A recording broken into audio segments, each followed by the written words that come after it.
Hello and welcome to Trader Boat TV.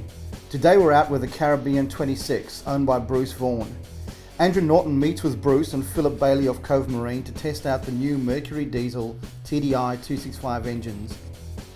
Hi, I'm Andrew Norton. I'm from Trader Boat Magazine. We've just been testing the V6 TDI engines that have been transplanted into this classic 26 Caribbean, and I'm here with Phil Bailey from Cove Marine to talk about the actual transplant process and how it's been going for the owners. Well, they came from the VW factory, Yes. Which they've also been put in the Audis. Yes. And it's a very pleasing thing to see something of that technology has been taken on board by one of the leading marine engine suppliers. Phil, could you tell me a little bit about the performance difference between these engines and the 4.3 litre Mercury's petrol engines? The comparison is basically chalk and cheese. Okay. These motors will outperform the petrol motors to the point where you think you're on a totally different boat.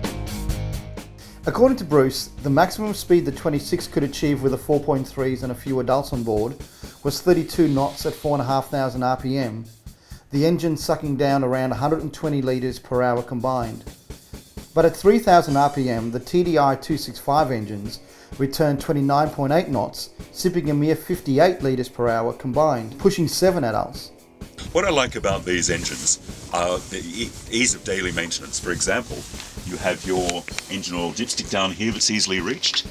You have your coolant overflow tank that's translucent so you can clearly see the level.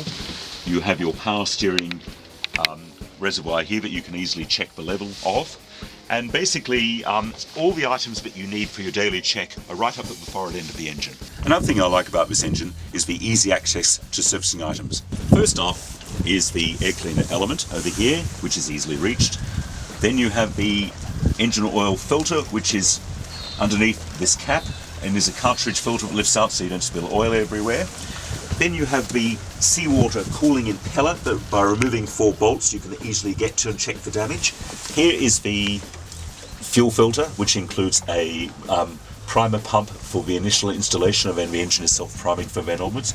Then here you have the sea strainer for actually making sure that you're not getting impurities running through into the engine cooling system. The Mercury Diesel TDI 265 is a quantum leap forward in diesel stern drive technology. I hope you've enjoyed the story today on this engine conversion. Thank you, Phil Bailey from Cove Marine, for going through technical details. Only too happy to help out, Andrew. And thank you, Bruce Vaughan, for allowing us to use your beautiful boat. Thanks, Andrew. Very happy with it.